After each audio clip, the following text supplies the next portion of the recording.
Yeah. And so I'm going to, hello, everyone who's starting to come in.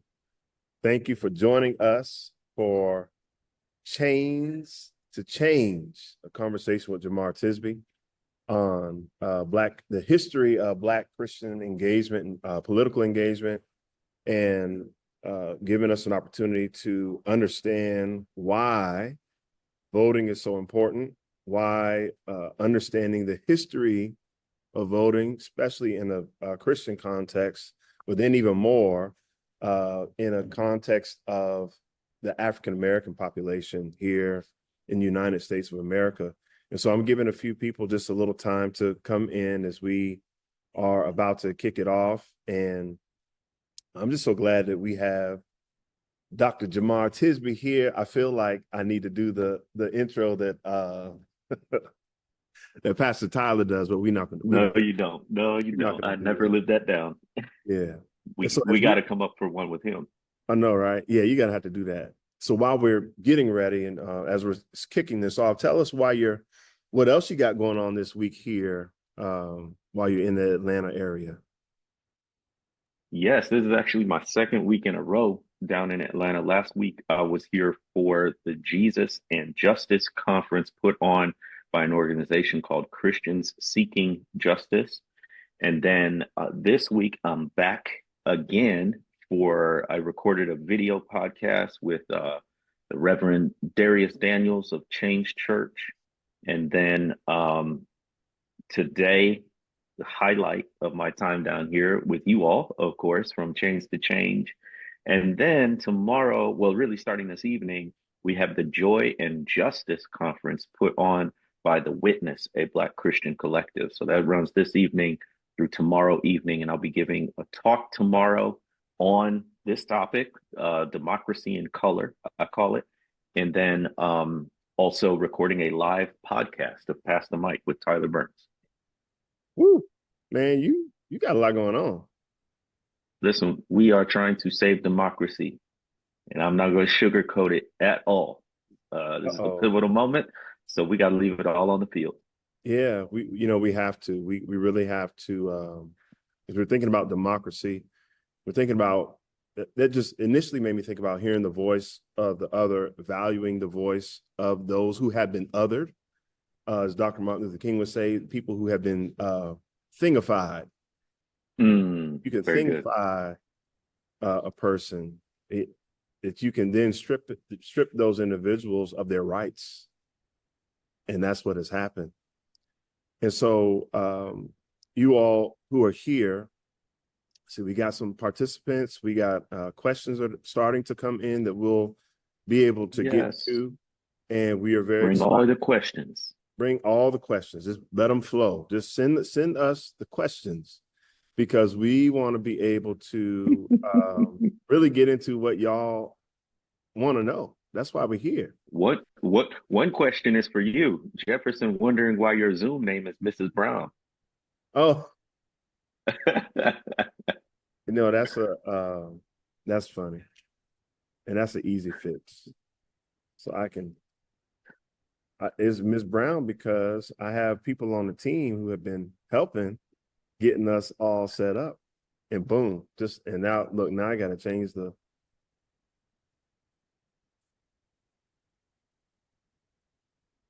Okay, all right, all right. So we know my pronouns are he and his. All right, so just to make that clear. All right. So be the bridge. We exist to empower people and culture toward racial healing, equity, and reconciliation. And we do that as we are honoring the heart of God, the character of God, as he desires to see us be healed and become one. We know that Latasha Morrison is the founder, the CEO, and she has written a couple of books, the first being Be the Bridge, and then the second being Brown Faces, White Spaces. And in this second book, she has taken a plunge into different sectors, 9 different sectors of society, and how systemic racism has impacted those 9 sectors. And I believe this conversation that we're having today, Dr. Jemar, is one that is relevant for the old, the young, the in-between, And I'm excited to have you here to have this important conversation on chains to change as we navigate why we need to have this conversation, why we need to get into this, and why we need to help the younger generations understand why voting is so important, why understanding history is so important. We know it'd be the bridge. We're all about truth telling. We're all about the truth telling of history. We're all about vulnerability, humility, and how those things, self-awareness, play into having a ethical approach, an approach that is wrapped with integrity, and where integrity is at the core in order for us to move forward. We know Jesus is the way, the truth, and the life, right? And we know that the Spirit, the Holy Spirit, knows all truth, knows the deep things of God, knows all truth. And so we're here, and I'm so honored to have you here. Let's see, we got Color of Compromise. The second book was, what was this? Oh, I'm forgetting the title of How to the Fight Racism. How to Fight Racism. And then the newest one, Spirit of Justice, which I'm digging into. Yes. Hmm. Thank you. Yeah. True stories of faith, race, and resistance. Yes. And so even before we get into, I want to ask you a couple of questions. Of those three books, as I think about the Spirit of Justice, and when you hear that title, your book, how does that make you think about voting and, Black Christians and the history of voting? Raphael Warnock, who is the senator and also pastor of Ebenezer Baptist Church, where Martin Luther King was also pastor right here in Atlanta, says that a vote is a type of prayer. And it is a sense of when you cast your vote, you're casting your vote for what you hope the future will be and look like. So I love that idea. It's a kind of prayer, it's a kind of request, it's a kind of hope for for progress and for tomorrow to be better than today. And that's, I think that's a pretty good description of it. I want to let folks know tuning in that I have a heart and passion for youth. My first career was as a middle school teacher. I taught sixth grade science and social studies. Come And on, middle then, school teacher. I did were middle you a school teacher too. too? Can we Yeah, talk six about that? years, life science. What? Oh, that's what's up. That's what's up. So I did that. And then I was also a middle school principal, grades 5 through 8 for some time. So right out of college, my first, basically 10 years was working with young people in an educational setting. So it's really important to me. And I'm still doing that, but now at the college level. So I'm a professor of history at Simmons College of Kentucky, which, kind of figures into all this conversation. It's a historically Black college, HBCU, in Louisville, Kentucky, founded by Black Baptist ministers all the way back in the 1860s is when they started praying about it. It took them more than 10 years to actually get it going. But it's a faith-based, historically Black institution. And so I continue to work with undergraduate students, college students. I teach history there, African American history. And I'm really burdened by the fact that even my students, all of whom so far have been Black, uh, seem not to be very engaged, Mm. politically speaking. And if you're on this call, that's probably not you. Maybe somebody forced you into it. I don't know. But there's some interest here. And unfortunately, you might be in the minority of folks in your age group. There's just, I remember being a teenager, young adult. I don't know that I was all that plugged in, but also I do remember being eager to vote, being eager to turn 18 and being able to cast a vote, and then becoming more and more interested in politics when I had the responsibility, and it really is a responsibility to vote. So I just think this conversation is vitally important. I'm so thankful to all who have tuned in. And yeah, let's get into it. Let's talk about the history, the responsibility, the hope, the trials, the tribulations, all of that. Yeah, let's go. Let's go. Man, middle school teacher, man, we got Yes. Yeah, very few black men in middle school teaching, you know. Yeah, a lot to Mhm. talk about there. Yeah. So if you all have questions, I believe you can submit questions, you can send them in. And because of the format that we have, and we'll hopefully we will get around to those questions that you send in. And so the first that I want to hear, this could take the whole time, but we're gonna try to maintain and I'm, control I'm gonna ourselves. keep it brief. So how do we get to the place of being so dogmatic and married to political parties and agendas? Yeah, I think this is a question you might hear the word polarization, and you think about the root word poles or polar, and you think about the North Pole and the South Pole. Those are the extremes, right? Pole just means extreme ends of the spectrum. And when you talk about political polarization, the idea is that we all run to the left or to the right, depending on your political leanings. And there's this huge gap in between.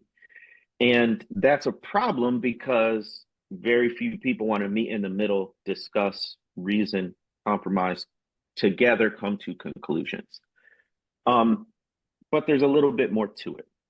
Number one, it is not simply polarization, Mm. it is asymmetrical polarization. Asymmetrical polarization. Go back to geometry class, right? Uh-oh. An equilateral triangle has three sides that are all equal length, three angles that are all equal. An asymmetrical triangle is going to have sides that one side might be longer than the other, one angle might be sharper or wider than Yeah. the other. So it's Have an not obtuse all angle. equal. And obtuse angles, All all that geometry. stuff. Yes, yes.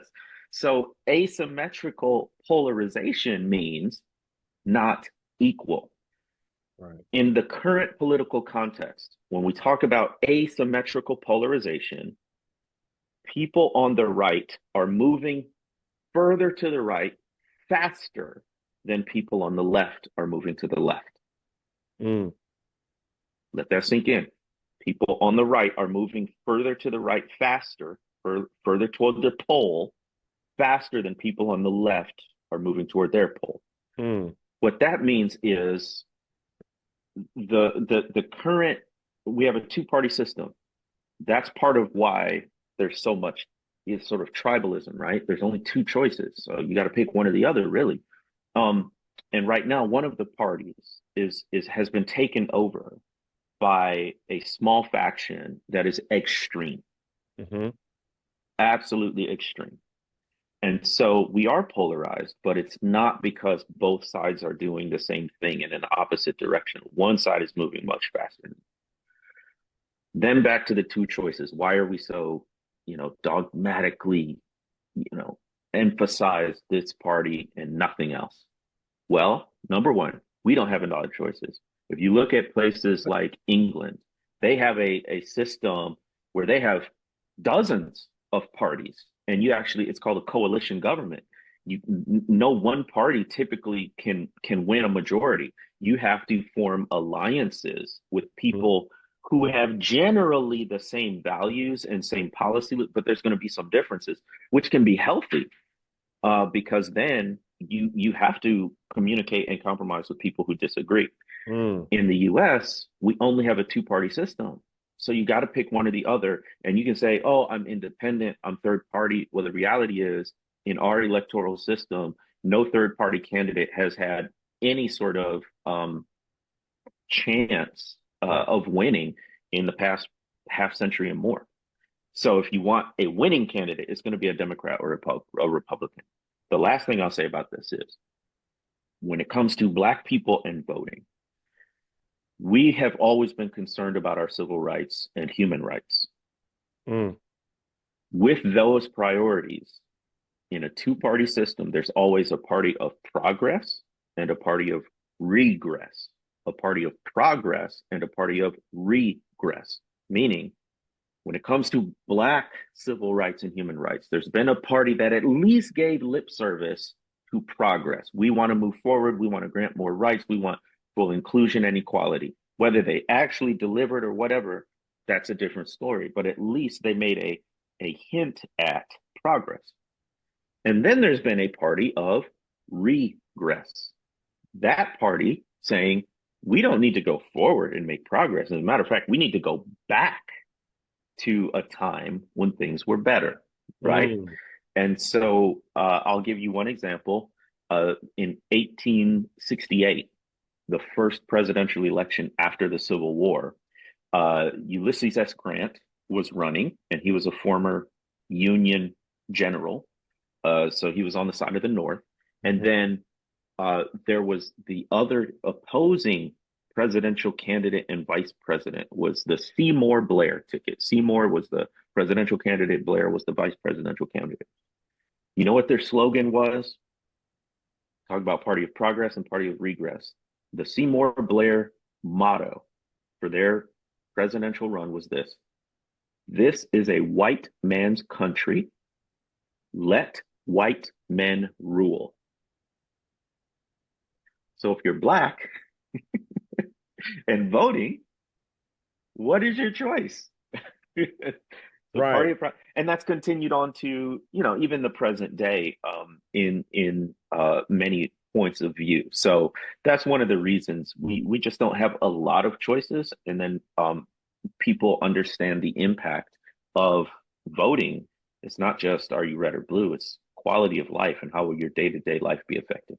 Yeah. And so it made me think though about some of the language from senators that date back to to the foundation of the nation back in the 1700s. And we can go on that certain senators would say things like, uh, society, this nation wasn't made for Black people. This is a country for white people. And they were not apologetic. They said it unapologetically with their whole chest, right? Mm-hmm. And so it made me think about a president in 1867, mark that date, 1867, who said this. He said, Negroes have shown less capacity for government than any other race of people. No independent government of any form has ever been successful in their hands. On the contrary, wherever they have been left to their own devices, they have shown a constant tendency to relapse into barbarism.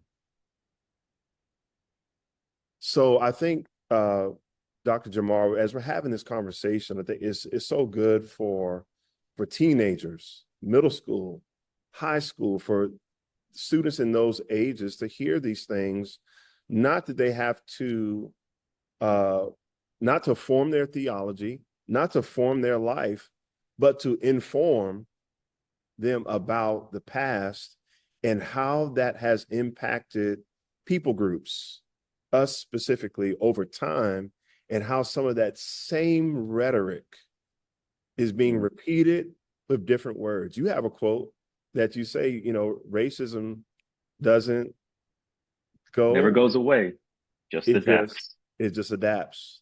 I would like to call racism the ultimate transformer, right? And so I wanted to share that just a little bit. And so let's talk about um, this is a very simple question, just to tone it down a little bit, because we're talking to some teens and we're talking to college students and young people specifically. How can teens who can't vote make an impact? Because I know that there's some who are like, well, I don't need to hear this. I don't need this information. I don't need to know these things. Uh, what's in it for me? Why? I'm a teenager. Say I'm 15. I'm 14. Why do I need to hear this? Why should I get engaged? And what can I do, even though I can't vote now? That's a great question. Just to go back a little bit, that quote that you read to us, that's Mm-hmm. from Andrew Johnson. And what's so interesting is that Andrew Johnson was Abraham Lincoln's vice president. Now, we could say a lot about Lincoln and his views on Black people and slavery, But Andrew Johnson was from Tennessee. He was a Southerner, white man, and a racist and a white supremacist. The reason why Lincoln chose him as vice president was because Lincoln's priority was the union of the North and the South. He wanted to bring the United States back together rather than have the Union and the Confederates, right? So he chose someone from the South who could appeal to white Confederates. Mm, Um, and then no sooner does the Civil War come to a close than Abraham Lincoln is assassinated. mm, Now, who's the president? His vice president, Andrew Johnson, the racist white supremacist. So that's who's in the White House right after the Civil War. That's the opposition that Black people had to deal with politically. We'll probably talk in a moment about the Civil Rights Act of 1866. We maybe know about the Civil Rights Act of 1964, which actually took the murders of Medgar Evers in 63, President Kennedy in November 63, right? It was very hard to pass Civil Rights Act of 1964, but we actually had a Civil Rights Act back in 1866, and Congress passed it. Andrew Johnson vetoed it mm. as president. It can go through Congress and then it gets to the president's desk and he can say no. Then it goes back to Congress where they override his veto. So Andrew Johnson was responsible for trying to kill the Civil Rights Act of 1866. He's also responsible for basically restoring wealthy white plantation owners to full citizenship without any consequences. So if you were a Confederate general, commander, whatever, you face very little consequences because Andrew Johnson was sympathetic to racist Southerners. So anyway, all of that is background to his comment about Black people can't handle political rights. Now, let's talk about a teenager today and Mm. voting. Yeah. Um, let's think about let's say if you want to go to college, right? The wrong time to prepare for college is the last quarter of senior year. Right. Right? Yeah. Like you gonna be way behind. You're gonna be looking around. All your friends will be getting their acceptance letters and Hmm. packing up and everything, and you're just getting started. It's a little bit like that with voting too. Um, Mm. at 18, you gain the right to vote. But if you only start to pay attention at 18, you're going to be very behind. That's good, sir. So you've got to know the mechanics of it. How do you register to vote? Not only how do you register, but these days, how do you check your registration? Go to vote.org and you can put in your name, your address, and your birthday, and it will check whether you are registered in your state. Because sometimes, even if you did register, it doesn't show up that you have registered. So you got to check. You got to know where your polling site is. Okay, here's what I did. Before I could even vote, I was 15, 16, and my best friend, his dad was involved in local government. Wasn't elected, but just very active in it.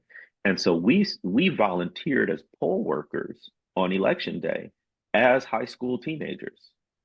And it was fascinating. I mean, we were there all night long. We helped count votes, we helped pack boxes, we helped count the boxes. There's a whole process. But we did that a couple years in a row because number one, we learned a ton. And number two, we felt like we were contributing to the community. And there Um, were all these little old ladies that just loved to see us teenagers there being civically involved, had great snacks. It was very memorable. So you can still get involved even before you can vote. yeah. So now that's awesome because I have a different perspective. I have a different story on the other side of the spectrum. The only time that I remember being engaged with voting, the only core memory I have was from third grade when we used to get those little news weekly Hmm.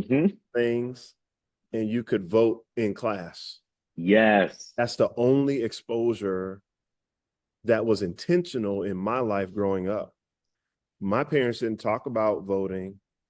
They didn't talk about politics. My grandparents didn't talk about politics. No one, there wasn't this urgency or this desire to equip or to Hmm. inform us about politics and why voting is important.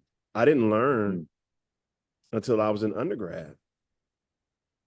Yeah. So, Yeah. and now I'm second generation college student.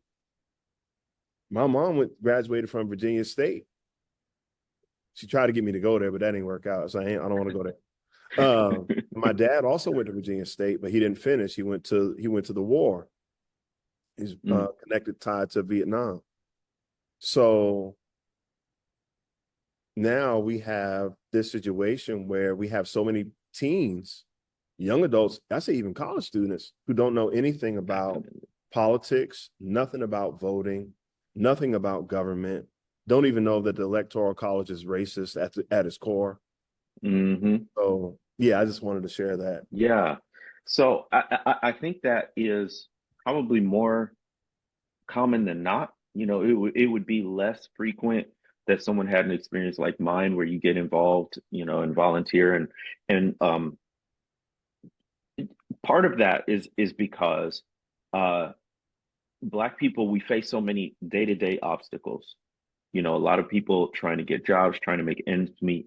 When you are stuck in survival mode, you don't have a lot of room in your life for political engagement and political involvement. That seems like a luxury.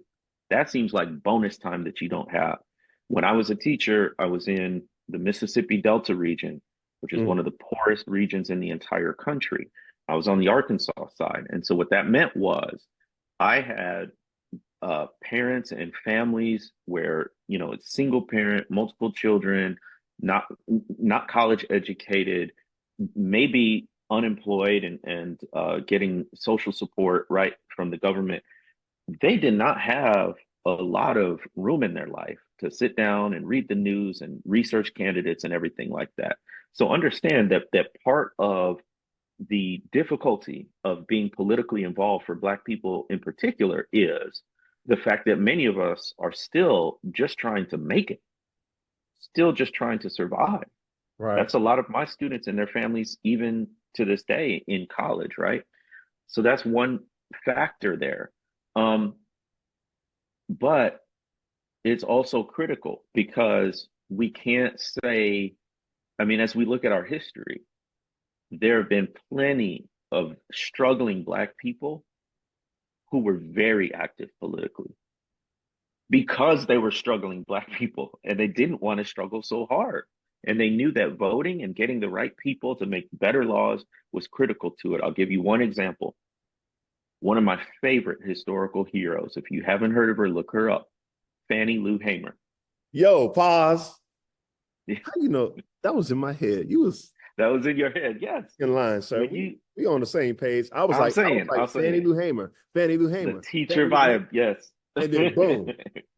Come on, teach um, us, sir. Come on, tell us about her. she was born in the Mississippi Delta in 1917. She was the 20th of 20 children. Now, I don't care how many brothers and sisters you Say got. You that ain't one got more time. How 19. many? The 20th of 20 children. Oh, So when you talk about poor, I mean, it wasn't poor, it was Pope. Um, she spoke about them sometimes only having like uh lard, like fat and gravy that they would mix up into sort of or flour some fat and some flour that they would mix up into a kind of gravy. Talk about sometimes that's all they had to eat, or some greens without any seasoning. It wasn't mm. ham hock or anything in there. It was just plain old greens, right? Damn hot, sir. So You're making me hungry. Go yes, ahead. but that's how poor she was, and yet in 1962, she was a faithful church-going woman.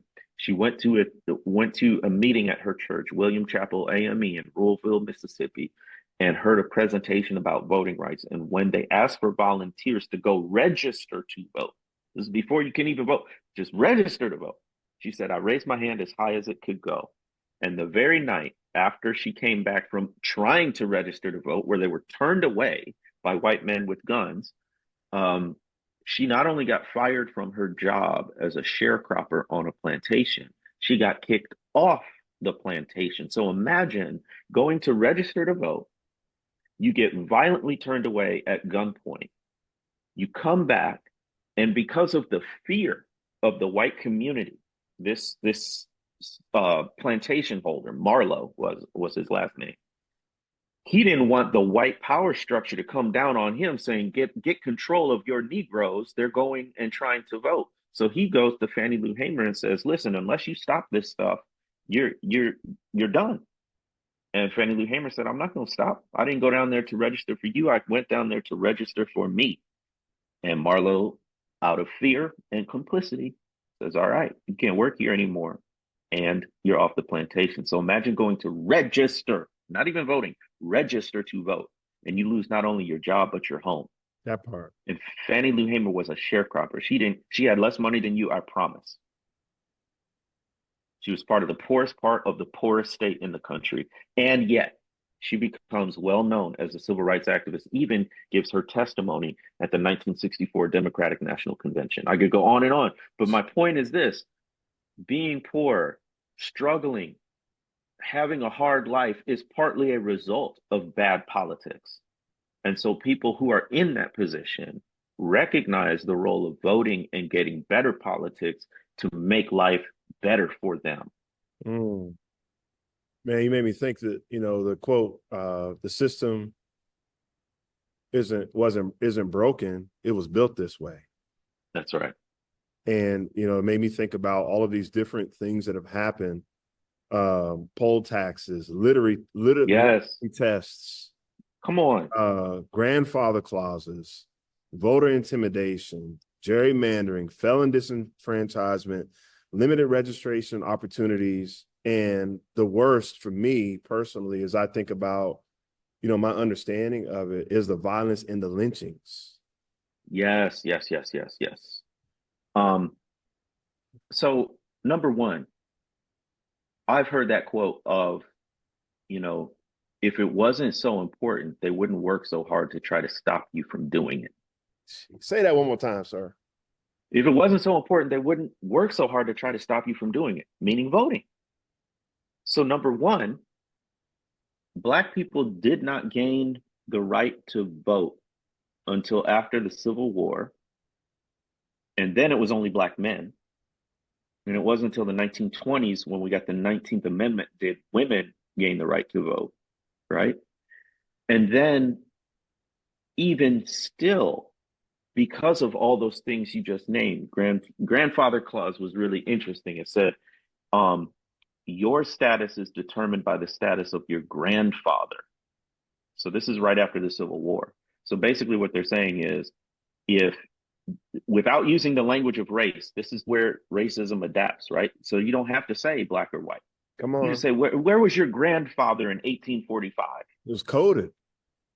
Were they free or were they enslaved? That's the grandfather clause, right? Literacy tests. This is what they did to Fannie Lou Hamer. So when she did finally get a chance to register to vote, they asked her to interpret a section of the Mississippi State Constitution. And even number one, she only had a sixth grade education formally because she had to quit school to pick cotton full time. Can you imagine being sixth grade, you're 12, 11, 12, and you're picking cotton all day, every day in the Mississippi sun? That's what she was doing in sixth grade. So kids barely want to sweep nowadays. I mean, however bad we have it, you take out the trash, right? Whatever it is, put the dishes in the dishwasher. It wasn't picking cotton, but she had to quit school to do that full time. And so anyway, she gets asked, this question, which number one, she doesn't have much of a formal education to have a background to answer it. But number two, didn't matter because the poll workers were always white. And it was completely up to them, totally subjective, whether you passed or failed. And guess what? All the Black people happened to fail because they didn't want Black people to vote. Wait, what percent failed? all of them, All 100%, of them. That was the percentage. All of them. you know. Um, here's the thing, uh, uh, uh, Mr. Jones, going back to your teaching days, I asked my students, and I'm curious what you all think. Would you agree with my students? And it wasn't all of them, but it was about half the class. They basically said, I mean, we're in an African American history class. I'm talking about this all semester. And I asked them, it was just maybe a month ago, um, does the fact that Black people didn't have the right to vote and had to have an entire civil rights movement just to start to get the right to vote, does that make any difference to you in terms of your participation? Mm. And a lot of them said no, All right, let's that see. it didn't Let's it see. didn't matter to them. All right, to my people here in the room, knowing that uh, we couldn't vote, we haven't always had the right or the opportunity to vote. But now we're in a position where we do and we can, and we have that right. Just a loud, real loud yes or no. Does that make a difference for you today? Ready on three. 1, 2, 3. They say yes. So Okay. we Yes. have Great. 9 here with me right now. And they say it does make a difference. So I guess when you see them, it'll be a good conversation. Or they may just want to give you the answer that they want you to that I they want think them that to you say. want to hear. Right. But no, I believe you. And like I said, if you're here, then you likely care more All right. than the average person. But I'll throw this out there. There's been a couple articles in the news lately that show the demographic that is either most unengaged or is voting against the majority of Black people is Mm-hmm. young Black men. Mm. Young Black men. Older Black people and older Black men, uh, you know, still voting consistently with the majority. It's younger Black men that are saying either A, it doesn't matter, I'm not getting involved at all, it doesn't affect my life one way or the other, or B, I'm gonna try this other candidate Mm. just to try something different. Or even more frightening to me is these young Black men see the sexism and the misogyny and the patriarchy as like strength, Mm-hmm. and it appeals to their sense of masculinity, which I would call toxic masculinity. Oop. And they want this strong man in Be office. careful, sir. Be careful with that masculinity. Folks gonna Listen, we got to talk about it. we have We to. need to talk about young white men in these school shootings and what is leading them to, these chat rooms and these groups and these ideas that are so literally deadly.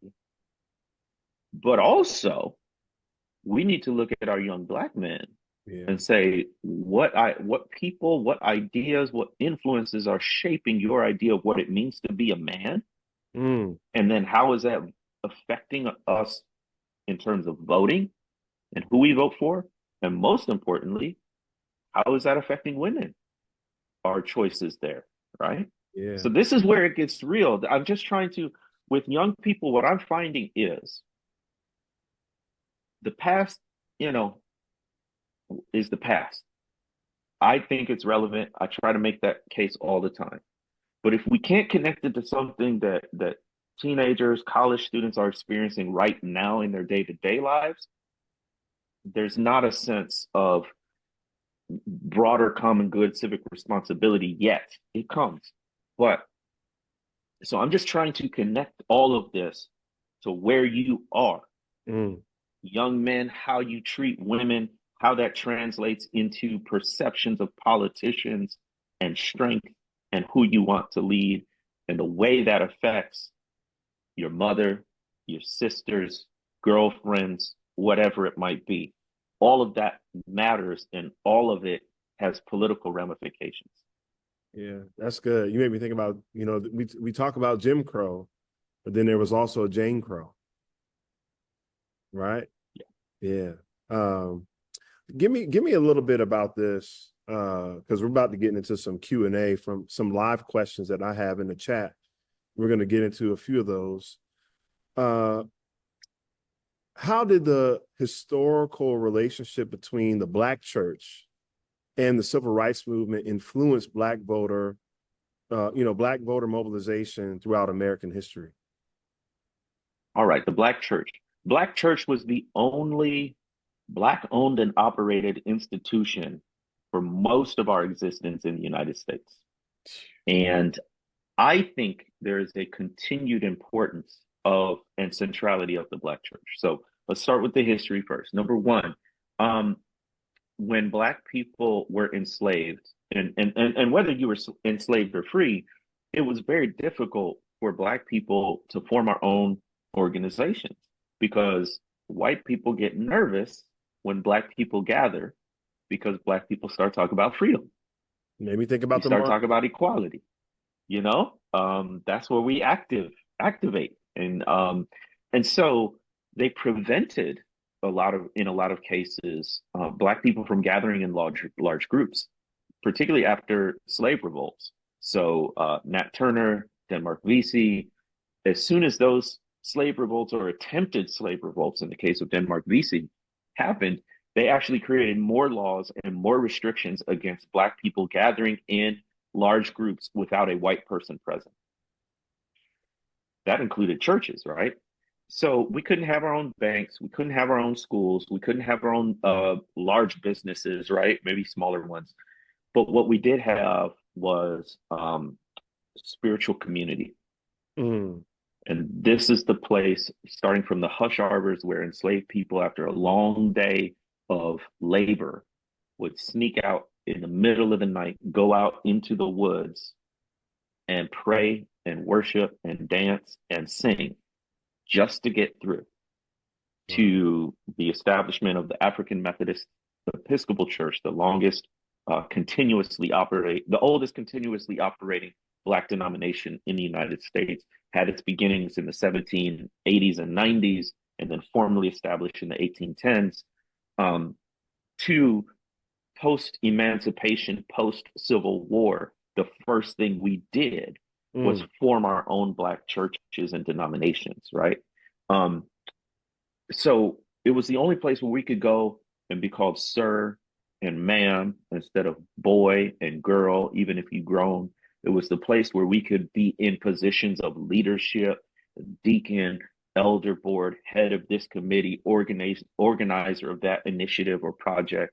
It was the only place where we could go and speak about our issues and our concerns and have them heard. And Yeah. it was all filtered through a spiritual lens. So then the Black church becomes not just a faith community, but a center of the community. So the Black church is where you went when you needed financial assistance. The Black church is where you went when you needed a reference to a doctor, find somebody. Black church is where you went to find out who political candidates were and what they were talking about and how to think through the issues. And to this day, Black churches, I believe, still serve an important function, centralizing information and Mm. disseminating it in the community. Wow. Man, you just made me think just real quick that the Black church became a place of healing because the white church was a place of hurt and harm. And so if there was no, if we were accepted in the white church, there would be no Black church. I'm not saying that there wouldn't be any Black churches, but the relationship between Black and white church would be different.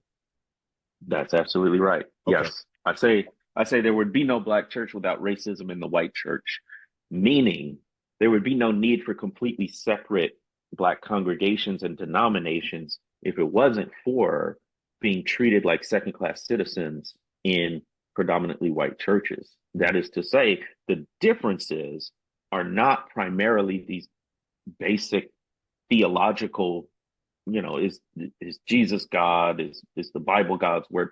That's not what they were arguing over per se. It was simply that Black people wanted to be treated as full brothers and sisters in Christ, and they weren't getting that treatment in predominantly white spaces. So we had to form our own Black faith spaces. Yeah. Yeah. So you made me think. There's a thought that I've had with some of my teens, and some of them are even here. And one of the frustrations with them, for them, and they can correct me if I'm wrong, uh, is that they see the polarization amongst adults, Yeah. and not only do they see the polarization, but they see the immaturity of Mm, adults, mm. and that has frustrated them, even with the presidency, politics, and watching the behavior of grown-ups. What do you say to that when you have teens, when you have a generation of people who see the immaturity, the emotional immaturity, and the bickering and the back and forth and the dehumanization and the name calling and just all of these things happening amongst the people who are supposed to be the models, Christian or not? I'm just going to call it what it. I mean, you have Christians behaving like this. And so what do you say to the teens and the younger generations with that today? Set the example. Lead a better way. Um, there's no excuse for some of the behavior, some of the language, some of the lies and rhetoric that we're hearing from supposed leaders. I don't think they're acting like leaders. Mm. If they are, then they're being bad leaders, and we shouldn't accept that. And if young people are seeing the hypocrisy there, the inconsistency there, call them out. And as a matter of fact, your voices are more important than voices like mine. Mm. Um, I go back to the state of Mississippi. I have 2 degrees from there. I have a master's degree and a PhD from schools in Mississippi. And I remember Mississippi was the last state in the country to have a state flag that had the Confederate emblem on it.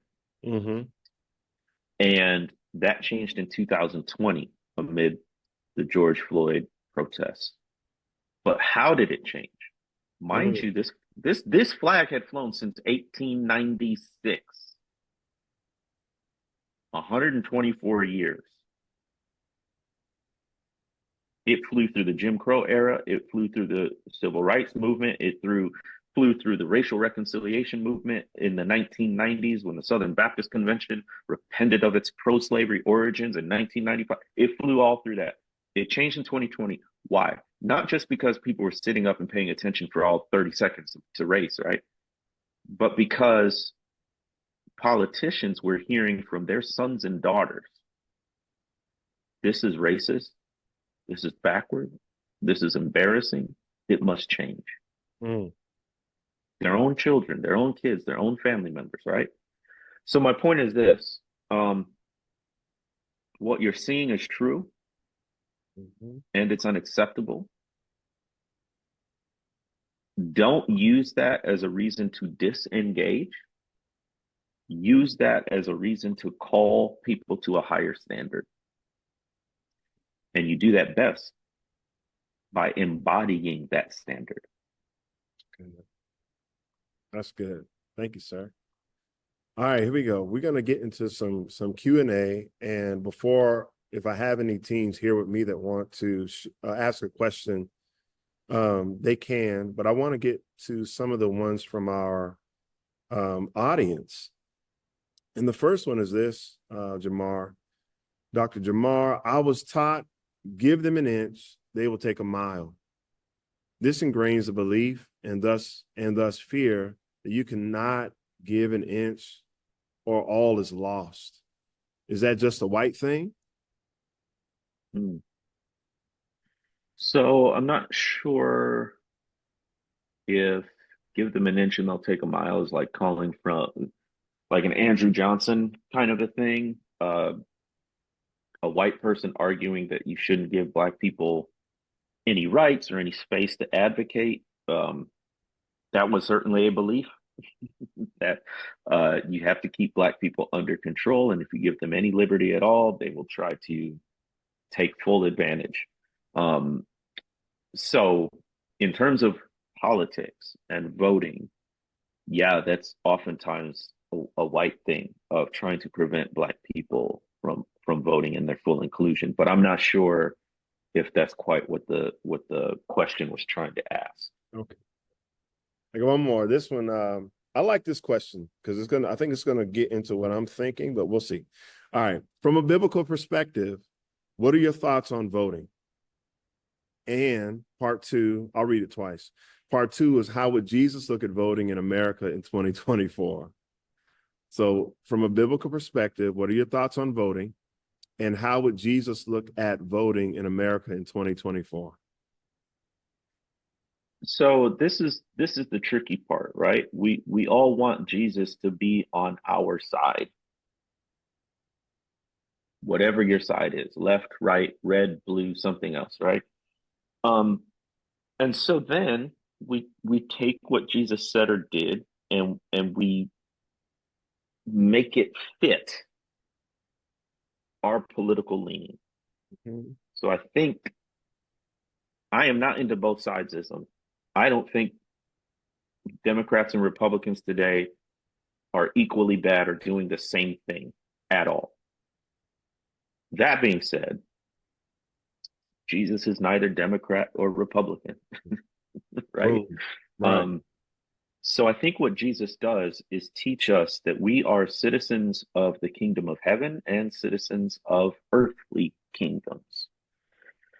Our values as citizens of the kingdom of heaven should inform our participation as citizens of earthly kingdoms. Mm. So I don't think it is more godly or Christian not to vote, not to get involved in politics. I don't think that's what Jesus is arguing or saying by you're a citizen of the kingdom of God. Yeah. I think what it does is say, how can I use my vote to serve others and to love my neighbor? That part, Mind you, sir. That part. there's no perfect political party. There's no Christian party either. So I don't even know. And historically, Black people have understood this. I don't even know where we get this modern conception that a politician must check every religious, spiritual, theological box that we Mm. ourselves have. By the way, the boxes that we have, we don't even check all of them. Right? Right. We're And that just made me think inconsistent. like people vote and you don't even know how to treat your neighbor. Right, exactly. They laughing here, Jamal. They laugh. I mean, but I'm real, just like saying, you don't even know how to treat people, but you vote. it's an absolutely foolish standard. And I say foolish, let's bring that word back because the Bible in Proverbs talks about the difference between wisdom and foolishness. Come on.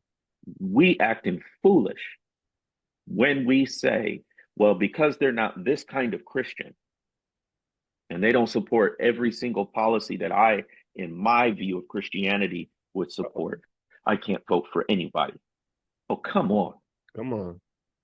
Come on. So anyway, my point is, I think that we use our vote for the common good, which I think is a kingdom value.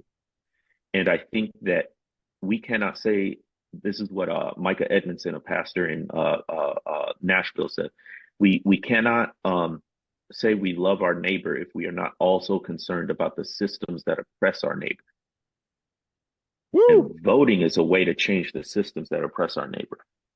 Ouch. Or amen. I wonder any of my teens in the room have a question? Oops. Yeah. Come on. All right, give me a second. You can just stand right here. Let's just say your name. So my name is Kayla. I am this will be my first year voting. And so my question is, voting, there's so many things other than just going out to vote. So there's like research Yes. and other things like that. So when older voters ask or tell younger voters, like, you gotta vote, but there is a lack of guidance on how to do that. There is a lot of frustration on how to kind of go forth and do those things. So how Mm-hmm. should older voters guide younger voters in how to vote strategically? So yeah, that's That's good. That's so good. So this sounds like, voting is the specific action, but that's really sort of the end of a long chain of actions that we have to take prior to. So this goes back to what we said at the top of the hour about, preparing before you're 18 or before you're ready to vote. Yeah. Number one, have a steady diet of current events. This is another frustration I have with my undergraduate students. Good. They've never opened the news app on their phone. If you've got an iPhone, it comes embedded with a news app. It's a white background with a red letter N on it. Yeah. And what I like about it is it's a digest. It pulls from hundreds of news sites, and you can read top five, or go to CNN. They give you top five stories. I listen to NPR daily. What is it called? On Point, and it's 15 minutes, and they give you three of the top news stories a day. If you're not doing that, NPR up first. If you're not doing that, you're not going to know the latest wild thing somebody said or the particular issue that is at debate, right? One of them is college loan forgiveness. And it keeps going through the courts, through executive action, all of this. That's going to make a really big difference for you. Right. Yeah. whether you have tens of thousands of dollars of debt after you go to college, or those debts are forgiven, right? So one, steady news diet. Number two, don't just think national, think local. Some really critical elections are district attorney. Those are the people who recommend sentencing for people on trial. So they can do plea deals, or they can recommend the maximum punishment. So if you're concerned about incarceration, your local district attorney, who's an elected official, makes a big deal. Same with judges. Oftentimes those are elected officials. Sheriffs are elected officials a lot of times. So there's different levels of politics that you can get involved in. I think a really great way is to volunteer. If you don't know how to get involved, literally go to the local library, or even ask a teacher at school. How can we, volunteer like I did as a poll worker? It's not glamorous work, but honestly, it's the real work of democracy. Come on. Voting is just one piece of a bigger chain of actions that we need to constantly take. But number one is be informed. And I'll say this generation has it harder than any other, because not the obstacles themselves to voting, although there are those, but because of distraction. You got a hand clap on that one, Dr. Jemar. You got another clap. There's a court case. There's a medical study now that shows how they went back and they looked at emails, internal emails, I believe, at TikTok, that said, we know this is like completely geared, especially to keep young people trapped in doom scrolling. I mean, like they knew this. And then somebody said, if you're not paying for the product, you are the product. Whoop. My God. If you're not paying for the product, you are the product. I can download TikTok for free, create a profile for free, and start scrolling. And guess what the product is?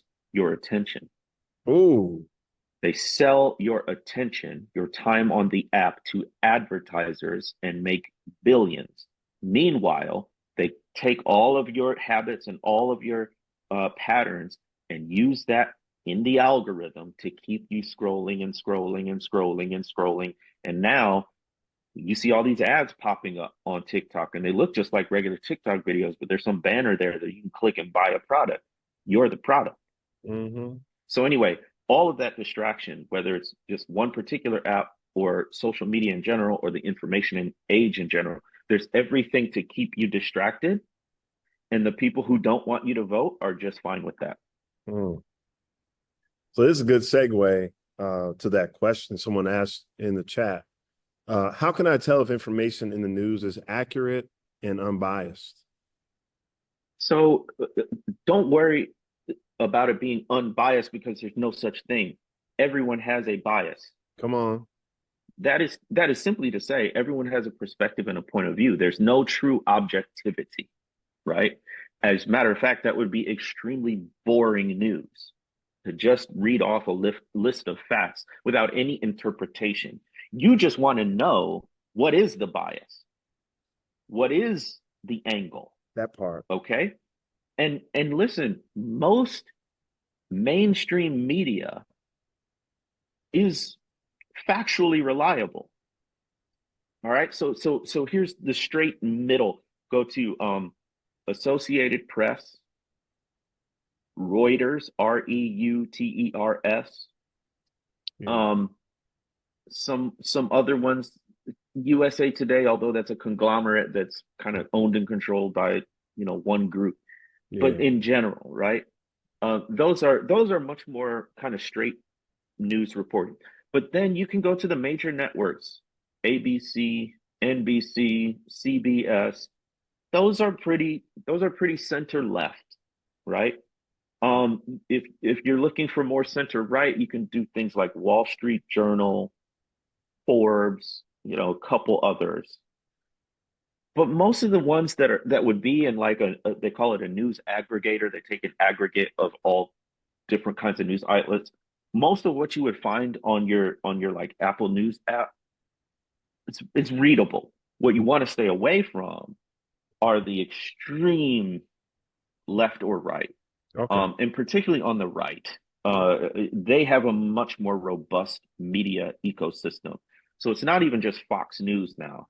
That's Okay. far. That's right, but there are further right. One American News Network, OANN, right? The Mm-hmm. Blaze. Some of these What? other Is it ones Turning Point or something? turning. Yeah, that's an organization, a It's an nonprofit, but they organization. put out news, quote unquote, news articles, right? Help us, Lord. So I would stick to some of those more well-known news because they're beholden to journalistic standards, most of them, right? Hopefully they still follow them. And some of these other ones that say they're news are really just opinion outlet generators. And you do need to be wary of those. The people like to take opinions and make them fact and truth. That's a whole nother. Okay. Here's a question. Here's a good one. How does the American, are you gonna like this one? How does the American brand of Christianity affect the way we conduct U.S. politics and how we treat each other? Hmm. So let's talk about white Christian nationalism. I knew you were gonna like this White question. Go ahead, sir. white Get Christian into it. Get nationalism. into it. So the people we call evangelicals, um, in the United States, a majority of them are white, and a majority of them are Republican. Those two facts are not separate. Um, since at least the 1950s, and you could go back a couple decades if you wanted, what happened in the 1950s were in the post World War II era of history. The United States had just won. By the way, US wasn't really considered a superpower prior to that. Mm. Now we're coming into our own on a global stage. And our big opponent is communism, particularly Russian communism, right? And so it's around this time in the 1950s, as we're in the quote unquote Cold War, that we get the rise of anti-communism. And one of the ways they seek to push back against communism is by calling it godless, Mm. atheistic, un-American. So they set up communism as the exact opposite of everything America stands for, which is democracy, faith, Christianity, and oh, by the way, white. They don't say that part out loud, but it's there. It's there. And so that's where you get you can look it up. You could say there's a sign online from the 60s. You can look up the phrase race mixing is communism. Race mixing is communism. Somebody holding up a poster And at a just white waving it. protest. Yes.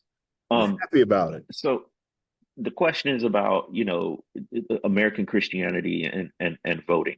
So what I'm trying to say is that's the Cold War era. Then you get in the 1970s and 1980s.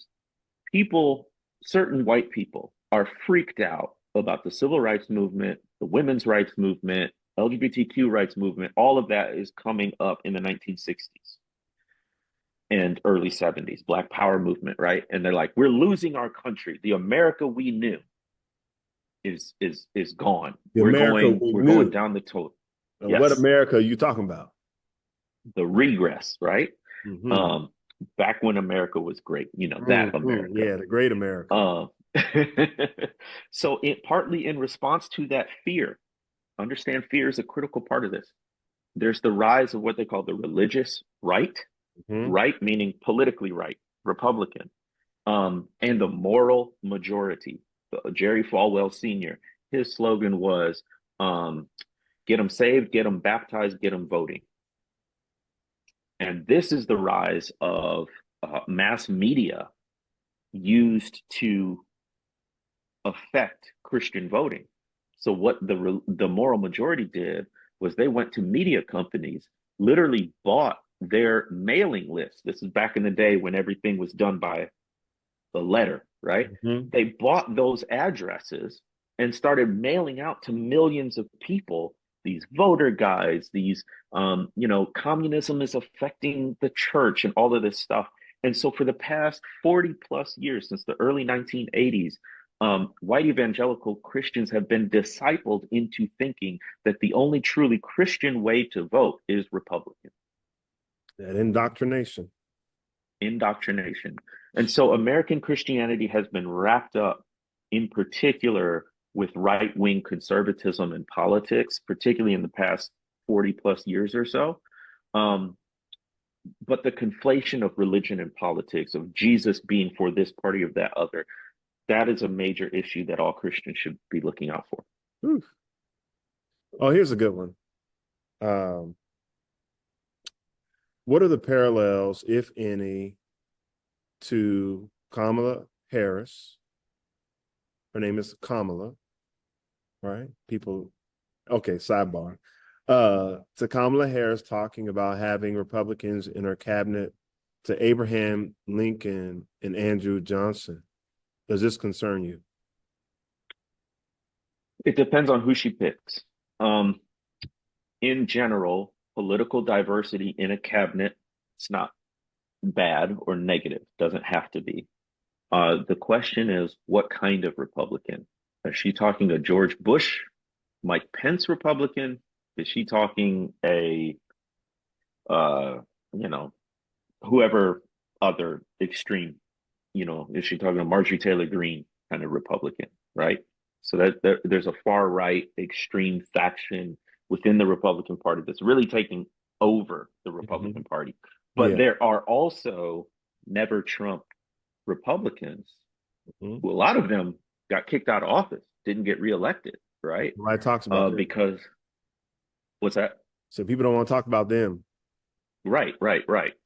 So I think that's probably who Vice President Harris would want, some of those kind of never Trump Republicans like Adam Kinzinger served on the January 6th committee as a Republican, and some others who, again, most of whom lost their elected office because they went against the far right of the party. So if those are the folks, I think, okay, I think there is some chatter online, some concern that a President Harris would be too moderate, too conservative, and then by adding Republicans to her cabinet, to them that kind of signals a more moderate conservative presidency. That's good. Yeah, there's another question that came up, and it made me think about what Jesus said. I'm going to start with this first. Jesus said, paraphrase, in order to follow me, in order to be my disciple, you got to hate your mama and your daddy and your cousin and them, brother and sister. There's going to be this division, right? You're going to pick me, you're going to rock with me, then you got to hate them.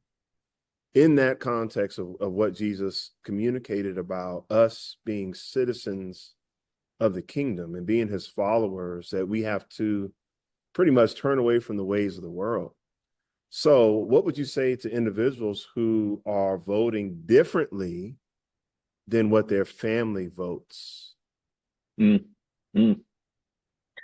So this is where the rubber hits the road for a lot of people.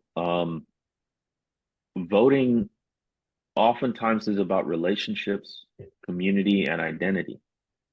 So that if you vote a certain way, whether that's Democrat or Republican or something else, it can actually alienate you from parents, siblings, faith communities.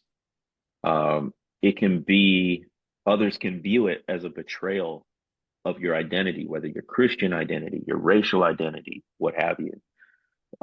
So it has real impact, and I'm not. We should acknowledge that and not minimize that. It's very difficult. That all being said, vote your conscience. Mm. So, you know, I, as a historian and as an engaged citizen, know very clearly which way I'm voting this election. But also, my message is not everyone must vote how I do. It's that we must all vote our conscience, but understand, here's the second part people don't like. Voting your conscience has consequences. Voting your conscience has consequences, meaning vote however you want. No Christian should, because of your religion, try to say you must vote this way or another. That Right? part. I think that's an error. I think we have freedom and liberty Right. in this area. Not a salvation issue. It's not a salvation issue, but I do think there are love of neighbor issues.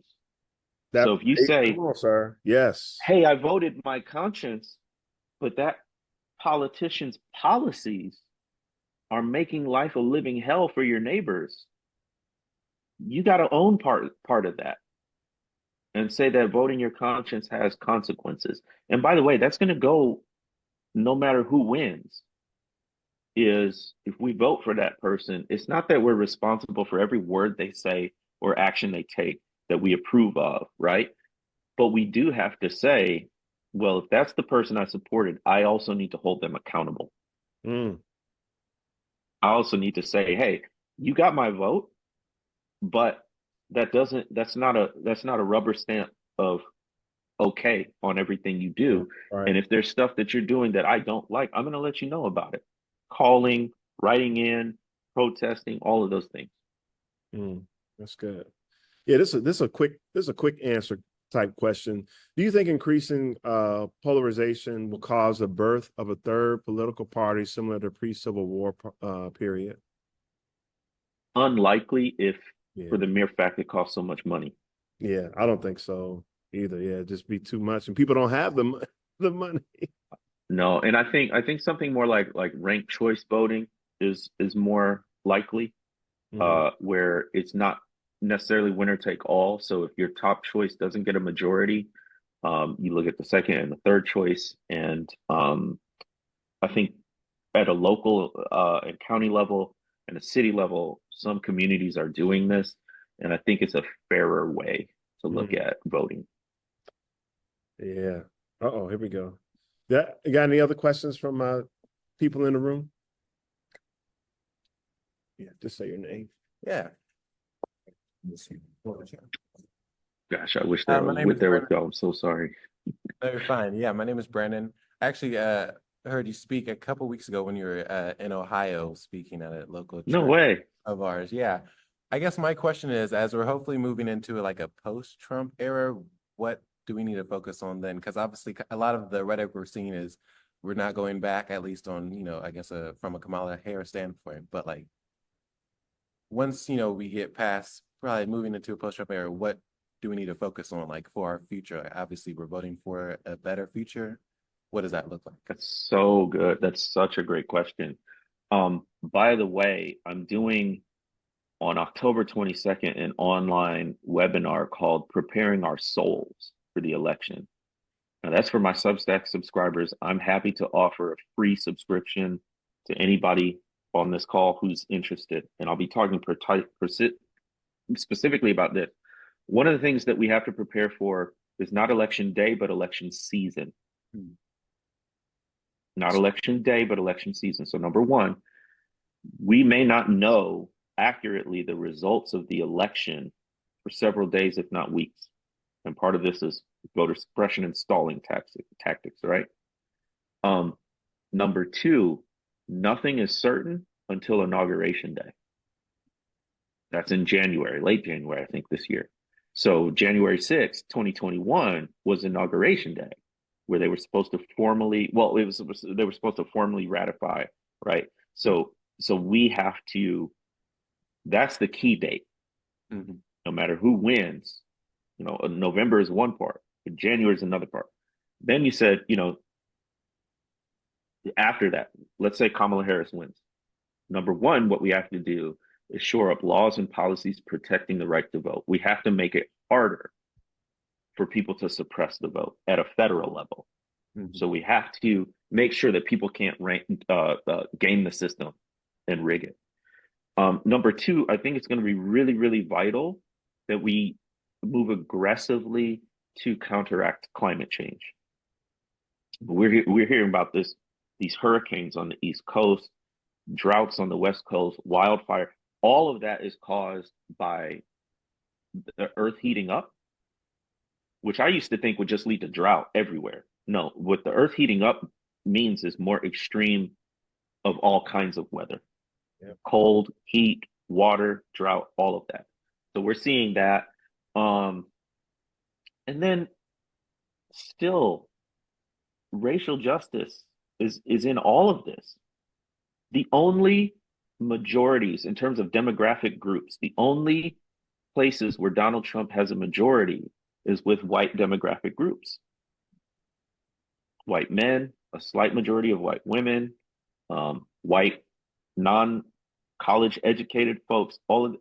So we've got to address the racial elephant in the room when it comes to our two-party system and understand that we've got to make it clear that a party that appeals to racial resentment, that's just not going to work anymore. Not going to work. No, that's good. Thank you. Yeah. All right, here's our next question. Here we go. What are the major challenges and opportunities facing the Black vote in the upcoming election cycles? I mentioned Black men, young Black men in particular. If you read some of their answers, it's A, nonsensical, and B, heartbreaking, right? There's this cynicism, there's this apathy, there's also this ignorance there. So I think that's a major challenge, although in the same breath, I'll say the defection of Black people to another party is overblown. Like in the mid to high 80s overall, Black people are still voting together. And then when it comes to Black women, it's low 90% are all voting the same way. So that hasn't changed dramatically, but it is changing some. I think a bigger threat is voter turnout, particularly in swing states. Unfortunately, with this, you mentioned before the Electoral College. With the Electoral College system, it's going to be 7 states that are called swing states that really determine who's going to be the next president. And you can just Google, swing states 2020-24, but it's like Michigan, Wisconsin, Pennsylvania, North Carolina, Georgia, Arizona, and 1 or 2 others. So, and it comes down to a margin of, in the 2020 election, Trump called the Secretary of State, can you find me 11,000 votes? That's all he needed. Out loud. So, yeah, and said it out loud, which is illegal, right? And still hasn't been held accountable for that. But my point being, 11,000 votes out of a state of millions is nothing. That's how thin the margin is. And so what is the challenge? It's voter turnout, particularly in swing states, because if people on election day decide not to go and vote or mail in their vote. Just, it's not on their to-do list, not a priority. Like that has a huge difference. And if we can get younger people out, Black people out, that could swing the election. Mm. Oh, this is a good question. I think you hinted on this a little, but let's get into it a little deeper. How have Black women in particular shaped the intersection of faith and voting rights over the years? Mm. It's not fair, but Black women in particular have saved our country again and again and again. A marginalized people and oppressed people have a perspective on justice and political policy that is very sharp because they know how stuff affects them negatively. Mm-hmm. You mentioned Jane Crow earlier. Black women sit at the intersection of both racism and sexism. Yeah. So Black women see these interlocking oppressions. Oftentimes poverty is in the mix as well. And Black women have been forced to be the community caregivers. So they could never just look out for their own interests. They've always had to look out for the interests of husbands, of children, of extended families, of grandparents, of the local community, right? And they've always had to put the community needs at the forefront. Literally. Yeah. On their backs. Literally on their backs, and even or in their wombs or whatever. You made me think very quickly historically about wet nurses and Black women and the history behind and the trauma behind that. And just how just generationally there has been this weight on the backs, on the bodies, let's just say the bodies of Black women, voluntarily and involuntarily. Okay, continue. That's sir. right. That's right. And a lot of this responsibility is due to injustice. Black women shouldn't have to carry all of us. Shaniqua Walker Barnes is a professor, and she wrote a book, "Too Heavy a Yoke." It's a great meditation on the ways Black women have been forced to carry burdens that weren't theirs to bear. All that to say, it's given Black women a keen, acute political sense of the common good. And most consistently, they voted for the party of progress and, follow Black women, learn from Black women, most often vote like Black women, because they understand how both racism and sexism can affect people. That's good. You made me think about this quote I heard. I think it might have been Trevor Noah. He says something along the lines that if you want to learn about America and what America really is, listen to Black women. Pretty much saying they'll teach you if you listen to Black women. Yeah. All right. This is a good one. How do faith leaders address voter suppression issues that disproportionately affect Black voters? So let's name some of those voter suppression issues. By the way, give Alicia a prize. She's got a few different questions in here. She's very, very engaged. Let's talk about voter suppression tactics because it's subtle, because you don't have to use the word Black or race to suppress the votes of Black people. One, they're moving polling locations, places where you go to physically vote, further and further away from Black communities. Now, picture traffic in Atlanta. You need a polling place that's close to where you reside. Otherwise, and you're not going to get there on time, right? Another thing they're doing is, I think in Georgia was the one about the bottles of water. You can't hand out refreshments in line, and you waiting out in the hot sun or waiting for hours. Bruh, not only are they moving them, Yeah, isn't that They something? always move the line. The line is it's always moving. That's right. That's right. It always adapts. And not only are they moving them further away from Black communities, they're reducing the number. So if there aren't as many polling places, then the lines are longer when you go to vote. So if you got a lunch break and you want to vote on it, it might take you 3 or 4 hours. You can't do that because Mhm. then it's bonkers way. Because again, there are people who want to suppress the vote, not expand it. One basic thing is it should be a national holiday, voting day. Everybody should get a day off work so that they have time to vote, but they That won't doesn't do give too much access. that. Exactly. They're trying to limit access. And why are they trying to limit access? Because they know your vote is power. So why would you lay down that power by not voting? Why would you give it up?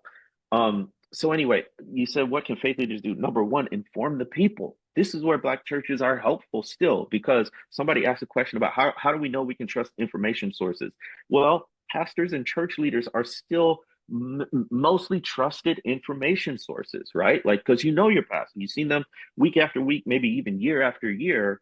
You know they're not out to get you or trick you or fool you. So churches become a place of not only of information dissemination where we get information, but where we feel like we can trust the information we're getting. Bring in experts, right? Sunday school hour. We need to study the Bible, but leading up to elections, can we pause?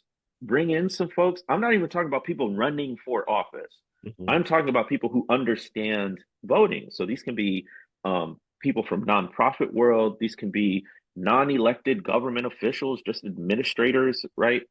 Bring them in to help inform people. Go into the schools. Faith leaders also should set the example. Are they volunteering at the polls? By the way, another voter suppression tactic is intimidation.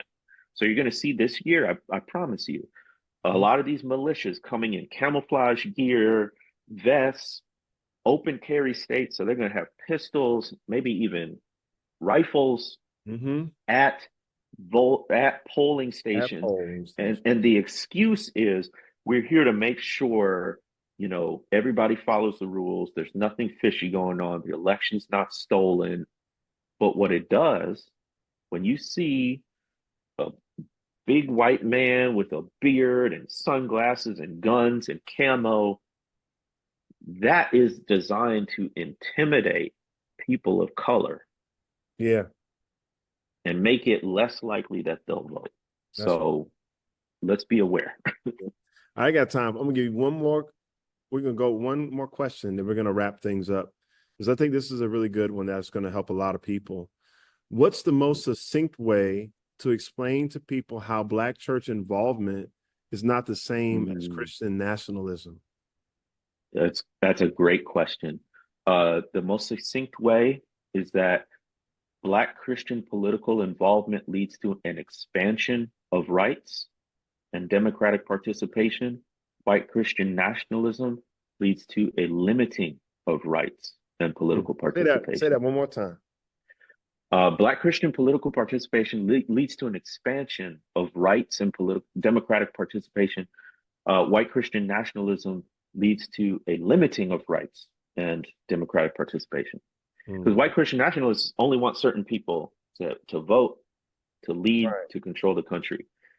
Black Christian political participation has generally meant let's offer the right. And if it's a right, everybody should have it. You don't have to earn it. Let's offer that right to everybody, every citizen. And let's increase participation, not narrow it or limit it. Awesome. Hey, can I get a few of y'all to come down real quick? It don't have to be all of you, just a couple who don't mind being in the scene. He wants to see a few of you guys. It don't have to be everybody. Yes. Come on. If you want to. You don't have to. Here they Yes, come. you have to. I got to Dr. see you. Jemar. Is he gonna be I eating? messed up. Are they all here? Yeah, they coming in. Yeah. Thank y'all so much for coming out. Thank you so much for Coming your on. questions. Come Thank on. you for giving a care. You give Come me on. You don't hope. have to. Yeah. Yes, Yes, there they yes. are. Yeah. Great questions. I Mhm. hope, I mean, listen, blame Mr. Jones. He said it for 90 minutes. If you were yawning, ready to go to sleep, that's his fault.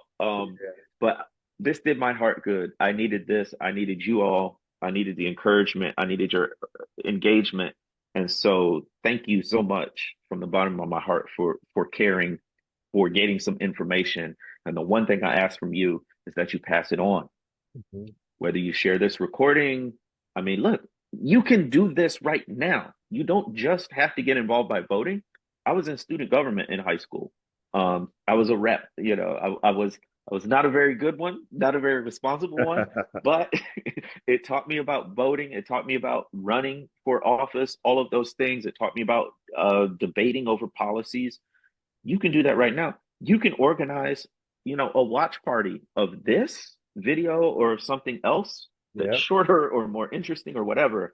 I just like think about it, even like during lunch or something, say, okay, how can we use this information where we are? Because the most important voices for other young people are young people. So I can't do it, but you can. But thank you for being here. Yeah. So so you all, my audience, my people watching, to my crew here, thank you all for your time, your participation. And just remember to go check us out at bethebridge.com. You can also follow us on Instagram at Be the Bridge. You can also follow the Youth and University page, where I'm the Youth and University Program Manager at Be the Bridge Youth and University. And Dr. Jemar, how can the people follow you? I'm on all the socials. I think I'm most active on Instagram, but now that's becoming an old people thing apparently. But anyway, you can catch me on Instagram at Jemar Tisby, and especially my books. There's young readers versions of How to Fight Racism, and it's not out yet, but in January there's going to be a young readers version of my latest book, The Spirit of Justice. So be on the lookout for those. But you can head over to thespiritofjustice.com and get all the info. Awesome. Well, thank you all again. And you all will be able to view this later, share it with your friends, share it with family members.